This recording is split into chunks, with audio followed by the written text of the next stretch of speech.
नमस्कार हजुरहरु सबैजनालाई फेरि पनि म कृतेश पौडेलको तर्फबाट मलाई मल्लजीले चाहिँ मेरो अघिल्लो धानमा पोटासको प्रयोग सम्बन्धीको भिडियोमा मलाई एकदमै एउटा राम्रो कुरा उहाँले क्वेशन के राख्नु भयो भने आजकल बजारमा चाहिँ डीएपी हामीले चिन्न सक्दैनौं ओरिजिनल डीएपी केलाई भन्ने ओरिजिनल के डुप्लिकेट डीएपी चाहिँ केलाई भन्ने चीज हामीले चिन्न सक्दैनौं त्यही भएर कसरी चाहिँ हामीले ओरिजिनल डीएपी लाई छुट्याउने हामी चाहिँ धेरै ठगियौं भन्ने खालको प्रश्न उहाँको रहेको थियो।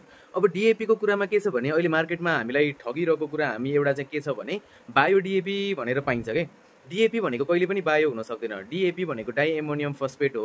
यो डाई एमोनियम फस्फेट भनेको रासायनिक तरिकाले मात्रै तयार गर्न सकिने मल हो।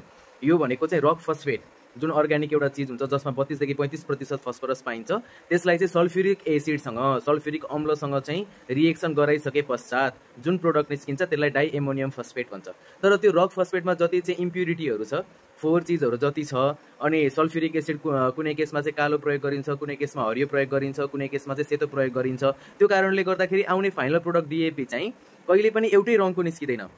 त्यही भएर तपाईहरुले विचार गर्नु भएको छ हाम्रो देशमा पाउने साल ट्रेडिङबाट आउने डीएपी पनि कहिलेकाहीँ चाहिँ खैरो रङको हुन्छ कहिलेकाहीँ हल्का सेतो अफ व्हाइट कलरको पनि हुन्छ कहिलेकाहीँ भने पुरै चाहिँ गाढा कालो रङको पनि पाइन्छ कहिलेकाहीँ ध्वासे कलरको पनि पाइन्छ के। त्यही भएर यो चाहिँ जे चाहिँ कच्चा पदार्थ युज भएको छ बनाउनलाई त्यही अनुसारले चाहिँ यो फरक पर्दिन्छ। अब हामीले ओरिजिनल भनेर कसरी चिन्ने त भन्दाखेरिमा तपाईले डीएपी जुन बोराबाट चाहिँ प्राप्त हुन्छ त्यो बोरामा हेर्नुभयो भने त्यसमा 1846 लेखेकै हुन्छ। त्यो भनेको 18% त्यसमा नाइट्रोजन छ र 46% यसमा फस्फरस छ भनेर मेन्सन गरेको हुन्छ है। अनि अर्को भनेको चाहिँ यो तपाईले ओरिजिनल डीएपी लाई कहिले पनि राम्रो खालको जिंक सल्फेटसँग तपाईले मिसाउनु भयो भने यो गल्छ के। त्यसरी पनि यो डीएपी ओरिजिनल छ कि छैन भन्ने कुरा हामीले चेक गर्न सकिन्छ। प्योर जिंक आफूसँग राख्ने र आफूले बजारबाट ल्याएको जुन ओरिजिनल डीएपी भनेर विक्रेताले बेच्नु भएको छ त्यसलाई ल्याएर हामीले प्योर जिंकसँग मिसाउँदाखेरिमा त्यो चाहिँ गल्यो भनेदेखिबाट तपाईले प्रयोग गरेको डीएपी चाहिँ ओरिजिनल छ। यदि गलेन भने चाहिँ त्यो ओरिजिनल छैन। अनि अर्को चाहिँ डीएपी को फुल फर्म पनि हेर्न आवश्यक छ। यहाँ मैले स्क्रिनमा पनि तपाईकोमा लेखिदिएको छु डाई एमोनियम फस्फेट भनेर लेखेको हुन्छ 1846 भनेर। तर यहाँ चाहिँ के छ झुक्याउनलाई भनेको डीएपी को अलग अलग फरक तरिकाको चाहिँ फुल फर्म राख्दिने के।